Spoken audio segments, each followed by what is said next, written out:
ভাই, break nursery গুলশানের মতো একটা রিনাউন প্রতিষ্ঠানও যদি মানুষের সাথে দুই নাম্বারি করে, আমরা সাধারণ মানুষ কোথায় যামু?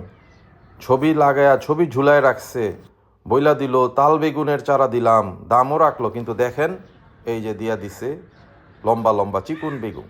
এটা তো ভাই খুব কমন, সাধারণ, অ্যাভেলেবেল, রাস্তাঘাটে পাওয়া যায়।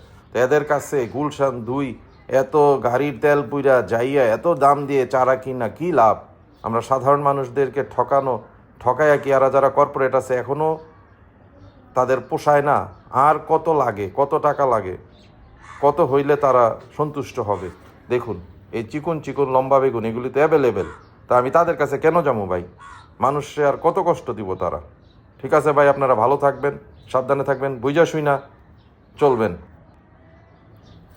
বন্ধুরা, আপনাদের কাছে অনুরোধ রইল, এখনও আমার চ্যানেলটা যারা সাবস্ক্রাইব করেন নাই, অবশ্যই চ্যানেলটা সাবস্ক্রাইব করে ক্যাট লাইভ ব্লগের পাশে থাকবেন।